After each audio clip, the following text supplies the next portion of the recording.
If your feet tingle at night, if your hands feel strangely numb, or if a burning pain seems to come out of nowhere, I want you to stay with me, because what's happening inside your body might not be about aging. It might not be about genetics. And it might not be as mysterious as it feels right now. I understand how frustrating it is when no one can explain what's wrong, when every test comes back normal, yet your nerves feel like they're under attack. You are not alone in this. Thousands of seniors across the country are dealing with the same silent destruction, but most don't realize what's really behind it until the damage becomes permanent. This isn't just about pain. It's about something much deeper. It's about control, balance, independence, and quality of life. Because when nerves begin to fail, so does your ability to feel the floor beneath your feet, to trust your steps, to sleep through the night without pain. Now here's the truth. The worst poison attacking senior nerves today isn't an industrial chemical or a rare toxin. It's not alcohol. It's not your age. The real culprit is something far more common and far more dangerous because of how invisible it is. It's called chronic blood sugar toxicity. And no, you don't need diabetes for it to harm you. In fact, millions of seniors are experiencing silent nerve damage from high blood sugar spikes without ever being diagnosed with diabetes. This is the part no one explains clearly enough. The spikes don't need to be extreme. They just need to be frequent. Over time, those sugar surges create chemical stress, inflammation, and microscopic damage to your nerves. The result is pain that doesn't go away, numbness that creeps in slowly, and a loss of balance that feels like it came out of nowhere. But it didn't. It was building, silently, for years. Let's take a closer look at what's really happening inside your body when nerve damage begins. You see, your nerves are not just wires. They are living tissue, fragile, sensitive, and incredibly dependent on just the right balance of nutrients, oxygen, and blood flow. They do not regenerate quickly like skin or muscle. Once damaged, they take time to heal if they heal at all. And that's why the damage often goes unnoticed for years. It starts slowly. No pain, no symptoms, just quiet stress, building up inside those delicate nerve fibers. The biggest trigger behind this process is something most people never think about: unstable blood sugar. Not just high blood sugar, unstable blood sugar. That means frequent spikes, even if your fasting numbers seem normal. And this is where the danger hides. When you eat something that causes your blood sugar to rise sharply, like fruit juice, cereal, or white bread, your body rushes to release insulin. That insulin tries to push the sugar into your cells for energy. But over time, especially as we age, our cells become resistant. They stop responding as well. So the sugar lingers. It floats through the bloodstream, staying longer than it should. And while it's there, it doesn't just sit harmlessly. Sugar is chemically reactive. It attaches itself to proteins, including those that make up nerve cells and the tiny blood vessels that feed them. This process creates oxidative stress and inflammation, two of the most destructive forces inside the body. Now, imagine this happening again and again, day after day. A bowl of cereal in the morning, a glass of juice at lunch, a cookie after dinner. None of it seems extreme. But over the course of months and years, it begins to take a toll. The protective coating around your nerves, called the myelin sheath, starts to break down. It's like stripping the insulation off an electrical wire. Signals become distorted. Communication between brain and body gets fuzzy. First, you feel tingling, then numbness, then sharp electric-like pain. Then, sometimes, nothing at all. That silence is not a good sign. It often means the nerve has gone quiet, not because it's healed, but because it's dying. And here's the part no one warns you about. You don't need to be diabetic for this to happen. In fact, studies now show that pre-diabetes, which millions of seniors have without knowing, can cause nerve damage nearly as often as full-blown diabetes. That's because it's not just about how high your sugar goes. It's about how often it happens and how long it stays high. That's why you can feel fine for years while the damage quietly builds in the background. And one day, out of nowhere, your feet start to burn at night. or your hands begin to feel numb when you wake up, or you feel off balance, like something isn't right but you can't explain it. By the time symptoms show up, the damage is no longer minor. That's why early action matters so much. This isn't fear, it's awareness, and awareness gives you power. Because when you understand the process, you can finally interrupt it. You can stop feeding the fire. You can give your nerves a fighting chance before that damage becomes permanent. And it starts by asking one question. Where's that sugar spike coming from? That's exactly what we'll uncover next. Now that we've uncovered how blood sugar spikes quietly damage nerves, we need to talk about something even more critical, what fuels those spikes every single day. Because most seniors I meet aren't pouring spoonfuls of sugar into their coffee or eating candy by the bag. In fact, many of them genuinely believe they're making healthy choices. And that's exactly what makes this so dangerous. The real damage often comes from 3 habits that seem harmless, or worse, are even encouraged. But once you understand what they do inside your body, it becomes painfully clear why your nerves are struggling to cope. Let's start with the most overlooked source of sugar: liquids.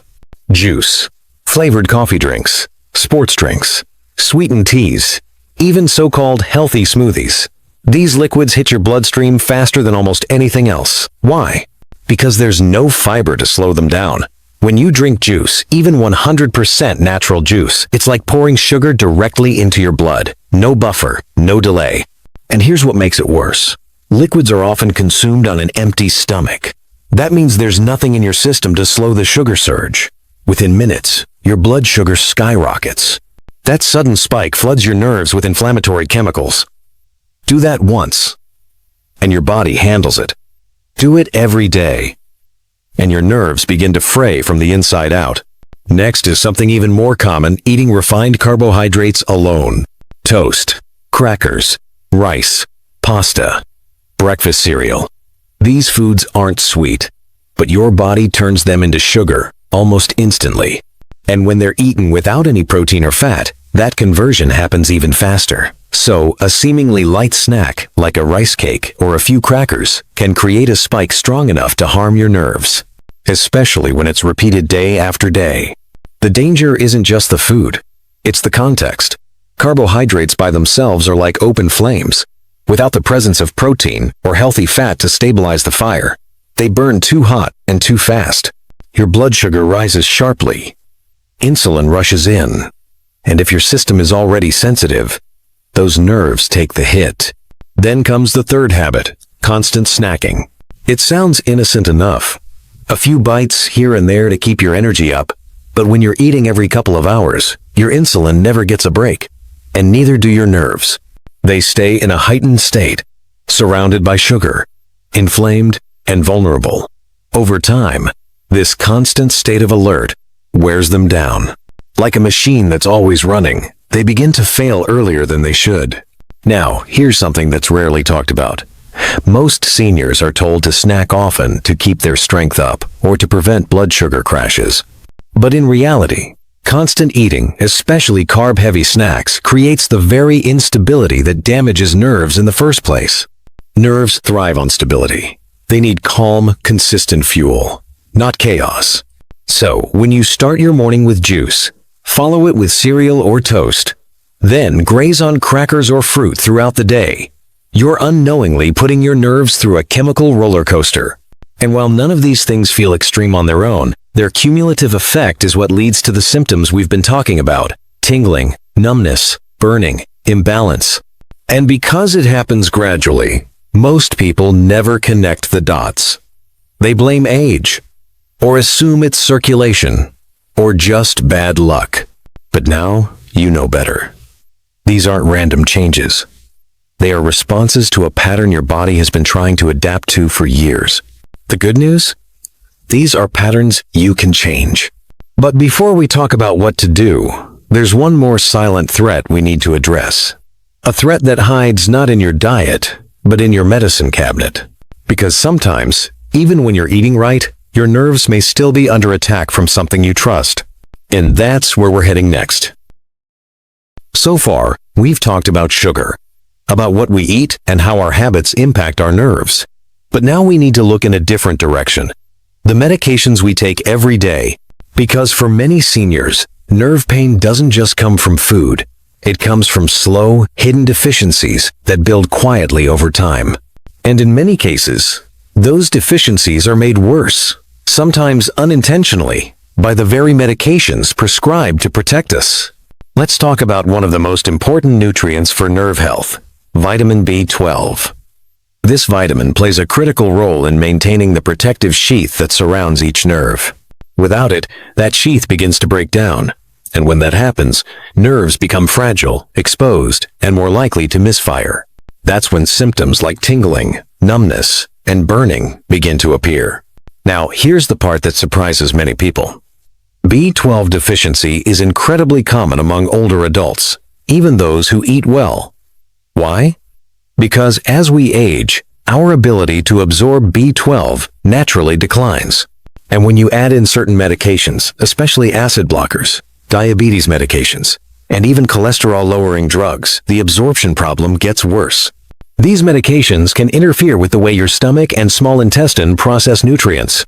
Over time, this leads to silent depletion. You may not notice it for months or even years, but deep inside your nervous system, the consequences are building. And it doesn't stop with B12. Folate, another key vitamin, works hand in hand with B12 to protect and repair nerve tissue. When either one is too low, nerve resilience drops. Electrical signals weaken. Coordination slips. Your reflexes slow down. And because these changes happen gradually, they often go unnoticed until something serious occurs, like a fall or sudden loss of sensation. Another essential nutrient is magnesium. It helps regulate nerve impulses and muscle function. Low magnesium doesn't just affect cramping and twitching. It also contributes to heightened nerve sensitivity. That means more pain, more discomfort, and a lower threshold for recovery. There's also alpha-lipoic acid, a powerful antioxidant that reduces oxidative stress in nerve cells. While not always discussed in routine checkups, it's been shown in research to help protect nerves and even improve certain symptoms of neuropathy in some individuals. But again, stress, poor diet, and certain drugs can reduce its effectiveness or deplete it altogether. So here's the problem. Even if you're eating a balanced diet, if your body can't absorb these nutrients, or if your medications are depleting them silently, your nerves are left unprotected. And worse, many seniors are never told to monitor these levels. Routine blood work might not flag it. Standard tests may miss the early signs.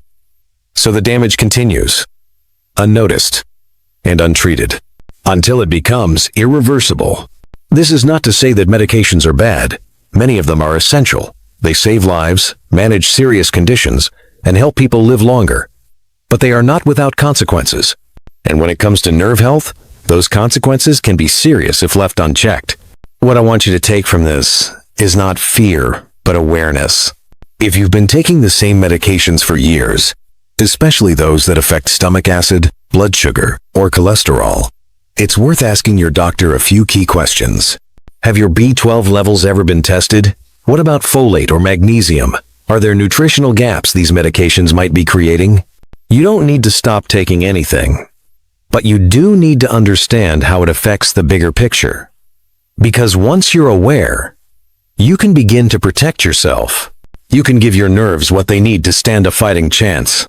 Because the truth is, neuropathy isn't always about sugar alone. It's about stress, inflammation, poor blood flow, and just as importantly, nutritional depletion. That's why recovery and prevention both depend on looking at the whole system, not just the symptom. And once we do that, we can move toward the part that matters most. What to do next? Because now that we've uncovered the threats, it's time to talk about your plan. A simple, realistic 5-step strategy to protect and preserve your nerves starting today. Now that you understand the damage, let's talk about what you can actually do to protect your nerves starting today. This is not about chasing perfection or adopting extreme diets. It's about making small but powerful changes that reduce the poison and give your nerves space to breathe again. The first and most important step is stabilizing your blood sugar. That means keeping it from spiking. Not lowering it to dangerous levels, not trying to hit some perfect number, just keeping it steady. Every spike is like a tiny chemical burn to your nerve endings. Fewer spikes mean less damage. That's the foundation. How do you do that? It starts with changing the way you combine your food. Never eat carbohydrates alone. Not fruit, not toast, not cereal. Carbohydrates on their own hit the bloodstream fast, creating a sharp rise in sugar. But when you pair them with protein or healthy fat like eggs, avocado, or a handful of nuts, that spike is slowed down. Your nerves get a break. The second step is eliminating liquid sugar completely. That means no juice, no sweetened drinks, no smoothies, even the natural ones. They all hit too fast. If you want fruit, eat it whole, with the fiber intact, and always after a meal, not as a snack. This one habit alone can dramatically reduce nerve irritation. Third, you need to think about nutrient protection. After age 60, your body becomes less efficient at absorbing key vitamins like B12 and folate. If you've been taking medications that affect digestion or metabolism, this matters even more. Ask your doctor to check these levels. If they're low, correcting them can make a real difference in how your nerves function. Fourth, focus on reducing chronic inflammation. Inflammation makes nerves more sensitive. It amplifies discomfort and slows healing. What calms it? Whole foods. Fatty fish, olive oil, vegetables, herbs, and spices like turmeric. What fuels it? Highly processed foods, seed oils, and added sugars. Your plate becomes your signal to your nervous system, either to calm down or flare up. And finally, movement. But not the kind that wears you out. Nerves need circulation, not exhaustion. A gentle walk after meals does more for your blood sugar and nerve health than any supplement ever will. Just 10 minutes is enough. It brings oxygen to the nerves, helps stabilize glucose, and supports healing over time. These 5 steps don't promise a miracle, but they do something just as important. They slow down the damage. They give your nerves a chance to rest, to stabilize, to function without being constantly under attack. And for many seniors, that shift, less burning at night, steadier balance, fewer stumbles, can be life-changing. Because when it comes to neuropathy, the most powerful thing you can do is to stop feeding the fire. And that brings us to the truth most people never hear. There's something I want you to hear clearly. Neuropathy doesn't always reverse. That's the hard truth. But what most people forget is this progression can be stopped. And that alone can transform your quality of life. Less burning at night. Fewer stumbles. More confidence in your step. More trust in your body. Sometimes, that's what healing really looks like. Because neuropathy isn't just about pain. It's about independence. It's about being able to feel the ground beneath your feet, to respond quickly, to stay steady. And when that begins to slip, life starts to shrink. The walks get shorter. The outings become fewer. The fear grows louder. But none of this is inevitable. What matters most is timing. The earlier you recognize the signs: tingling, numbness, imbalance, the more power you have to act. Because those early signals are not verdicts. They are invitations to change. And now you know where to start. Stabilize your sugar. Remove the hidden triggers. Feed your nerves what they need. And move. Gently. With intention. You don't need to do it all at once. But you do need to begin. Even small improvements matter. They're proof that your body is still listening, still adapting, still capable of repair. If this video helped you understand what's happening in your body or gave you clarity you didn't have before, please take a moment to like and share it with someone who needs to hear this message. And if you've been quietly dealing with nerve symptoms, I invite you to leave a comment below. Your story might give someone else the courage to look deeper. For more videos that support your strength, balance, and brain health as you age, subscribe to this channel so you never miss an update. You're not alone in this. And you're not powerless. Let's keep moving forward, one choice at a time.